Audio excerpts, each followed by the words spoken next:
Let's check in with the doc and look at things with a wider lens. Pastor Richards on OMG. Good morning, Doc. Hey, good morning, Bing. Good morning. How are you this morning, Doc? I'm reviving, doing well, getting ready for a very busy week. Good morning, Danielle. Good morning. Morning. Doc, nice how you're welcoming back, Daniel. Oh, my goodness gracious. Danielle, I don't need to tell Danielle that she was missed. I think she knows that. Thank you. Facts. This morning, one of the things that I want to give passing comment to, because I have had some feedback, I should say, that's the word I'm looking for, feedback on how people feel about the more flights coming in and where they're coming from, etc., etc. So I had planned to, I guess because my messages and stuff came in overnight, I had planned to talk about that this morning, but I see that others have spoken at length about that, but I just want to add my own contribution to say, yes, constituents are concerned about how it's being managed. If the opening of the airport and the allowing of additional flights is inevitable, the question then becomes not closing it to flights, but the procedures and the thoroughness, I think, is probably what I would like to interject here as to what needs to be done. How can we assure people that the checks and balances, that you're being very thorough with these? I think they're the rising concern because people want a sense of confidence, and we know what happens when we hear there are additional cases. Well, that was bound to happen. But the rapidity with which people are presuming that we are going to have cases escalate here, it is eroding whatever sense, and don't take this lightly, it is eroding whatever sense of confidence that we had built up over the past couple of weeks. To be honest with you, as I gauge the feelings and the moods of the people over the past couple of weeks, in which in the latter part we have had a report of zero active case, and that gave a sense of confidence to the people. I saw more people coming out. Even when you opened up for amplified music, there was a sense of, man, the shackles are a little bit off, and people are a little bit more relaxed. And now this seems to be putting us a step or two backwards. And what you want to do here is to, how do you do that again, is this assure people that this is being done with every measure of caution that you can. And here's what's being reported as I listened this morning. Here's what's being reported. Anecdotally, mind you, so let me make that clear, but here's what's being reported, that there's so many, you have the appearance of a good safety net, but you have so many loopholes in the thing. People breaking quarantine, the testing procedures. There's so many questions and there are not enough answers. And I got the impression that we are trying to contain a flood, but we are using one of those closed baskets that you get at the middle street store. You can't catch water in that. You have to close a lot of loopholes for people to have a sense of confidence. You have to be assuring people, we got this lockdown, this is what we are doing, this is what we are doing. And to do that, you will need to inform. And I was going to also talk about information and clarity of information on critical issues, but I saw that Jerry stole my thunder on that this morning. He did quite a good job. I have to commend him on speaking of the need for clarity. What will be the source of our information? Whether it's going to be the voices of surrogates, or it's going to be from a central authorized figure or agency or agent, because whenever you are getting multiple sources presuming to give bona fide information, you stand the chance, more feet in the water. Always I tell people this, the more feet you put in the water, the more you're going to muddy the water. Trust me, if everybody's trampling around in the water, it's going to get muddy. And what comes with that also is a sense of what I use in argumentation, a thing that I call plausible deniability. If you have others saying things for you that you didn't say, but they say it with authority, when the box, when it's it becomes the time for the buck to stop. There's plausible deniability because you didn't really venture in and say something. So it's a mess on a critical issue like this. We are not hearing all the information we need to hear. We are not getting the sense of confidence that we need to get, and certainly the anecdotal reports gave the impression that there are many loopholes in the thing. And if there are such loopholes in the thing, you can't expect Vincentians to feel a sense of confidence and give a vote of confidence and backing for the opening of flights and flights coming in. No, we're going to view that with a high measure of skepticism. Okay, so that's enough of what I want to say on that. On the other matter that before you go on, how do you fix it, though, Doc? How do we fix that situation? I can't fix it. I'm not a policymaker. I offered some suggestions. I said the people who should really speak on this, again, I know that some protocols for airport opening were put out, but there are a number of, again, peeling that onion, there are a number of agencies that play into making this work. Those who are doing the testing, those who are doing the policing, those who are enforcing the quarantine. These are all things that it's like the Child Adoption Act, which was another issue that I dealt with when you were off. I said St. Vincent, in relation to the Child Adoption Act and all of the other things that we had in place here in St. Vincent, on paper, St. Vincent is the safest place for a child, on paper. But when it comes to the real application and enforcing and doing what is on the paper, it wasn't being done.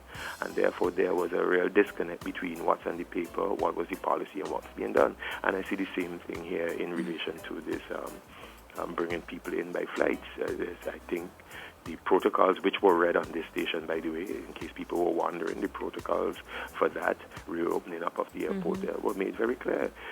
The quarantine procedures, what was to be done. There's a law, you take them to court, a lot of stuff. But there's one thing to have a good-looking system on paper, but when it is being played out, when a passenger comes in, a bunch of passengers come in at the airport, from the time they come off the plane, just observe and see what's the distancing, where they said, how they treated, how they handle, what's the follow-up. When they leave the airport, how are they leaving the airport, where are they going, and when they get to home, or whatever. There's a whole lot of questions that are not answered. You have a really good-looking procedure, which you read on the radio.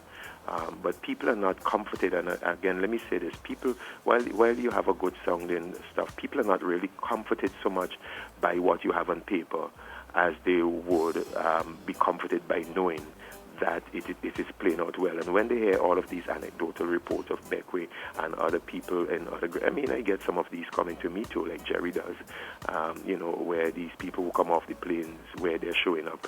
And when you hear these things, and if Jerry is hearing it and I am hearing it, the population at large, they're going to be hearing these things. And what do you think that's going to do? That's going to erode people's sense of confidence. So you've got to, again, those who are like I mentioned, those who are giving information, let the authorized bodies give information clear. The police, let them do their follow-up. Who is supposed to handle the quarantines and check, let them do their thing. And again, I'm not a policy maker, but these are basic 1, 2, 3. Pastor, just to ask a question, this morning when we had One Caribbean on with us, she said that there were situations where people were a bit reluctant to follow the protocols. Why do you think people have so much issues with just, maintaining the quarantine or just doing the regular procedures that are being required of them when they're entering the country? I don't know. I tell you why I don't want to answer that, because I'm very careful to let the actions of the minority describe the majority. And it could be that I have no doubt that I'm sure she encountered difficult people. But the question that I would want to preface that with, by and large, is she finding that most of the people are basically unwilling to comply? I have some questions about that. And sometimes when we get one or two who are really difficult, we tend to say, well, people don't want to comply, when the truth and fact is 99%, 98% of them are complying and 2% of them are not. So I can't speak to that issue. For example, I know that over the past couple of weeks, I've had a bunch of sailors come home here, and I haven't seen them when they came. I haven't seen them at church, their church members, and neither did I see their families at church. But when we call and we check on them, and they're like, well, Pastor, we're going to be out for 2 weeks. Not just, the sailor who came home, but because he came home and he's quarantined, we are staying home with him. We are quarantining. We're not even going out to work. We're not coming out to church. We're not going anywhere. So I applaud that. So I believe that there's a segment of our population and people who are actually complying and complying very well. But you see what happens, we take the actions of the few and we spread it across to the majority, and then, we begin to build our anecdotal accounts. And before you know it, confidence is eroded because we think the entire crew and the entire plane load of people that came in, we think that all of them are all over the place, when maybe it's just a few of them. But the point is, as old people say, one man's sheep spoil the whole flock. And when you have these accounts of one or two people going around because the follow-up is not thorough, then people are going to think, not so much about only one or two, which is bad as it is, people are going to think, man, this system is not working. Everybody who comes in on a plane is all over, especially when the plane comes in from the US of A and, from centers. Right now I'm hearing that Florida is now the epicenter. That New York, on its worst day, did not have the kind of cases that Florida is currently having. And flights are coming in from Florida, so we expect that people are going to be justifiably concerned. Now, Daniel, while I comment on all of these things, again, because of a sermon that I preached on the weekend, and I don't have limited time, but I will tell you something that I need to make clear. The sermon followed up on some concerns that I had last week about the matter of getting clarity on issues, the matter of asking the right questions, and being able in this country, in a democracy, to criticize, to call for accountability, and to ask for transparency. And, I said that the Christians, and I spoke to the constituency of Christians, and I said we have to be very, very, very careful that we do not become complicit in partisanship when it comes to these particular matters. It is okay to, for example, as I am doing this morning, it is okay to say I have concerns about this.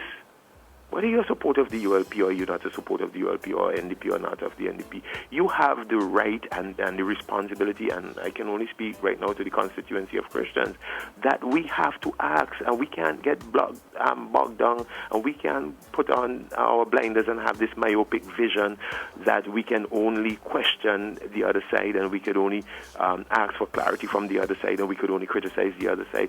We have to, if you're a Christian supporting the NDP, you ask the hard questions of NDP and get clarity from them on their position and criticize them.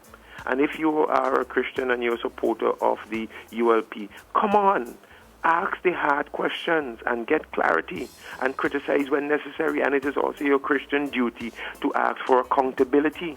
And I think there is something decidedly unchristian, absolutely unchristian, in not wanting clarity, allowing for the muddy waters, and not asking questions because you think it might be offensive to the members of the party and the high-ups and the surrogates, and to call for accountability, and that you don't want to do that because they are above. Look, I dealt with that with my church constituency on Sunday, and I said, look, it is the very thing that happened, and I preach from the book of Revelation, where a particular church in Smyrna, where some of the Jews were willing to say Caesar is Lord and to give homage to Caesar and to bow down to him and to accept everything that came with that, meaning they benefited very well.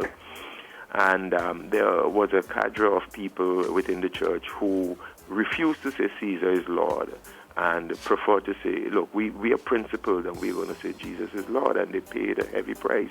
But there's a high degree of admiration for people who, and particularly Christians, who resist the empire and stand on godly ground. So in this election season, where everything is seen through political lens, I again caution Christians, we have the Christian constituency, that we have a higher calling that is above politics and defending a political party.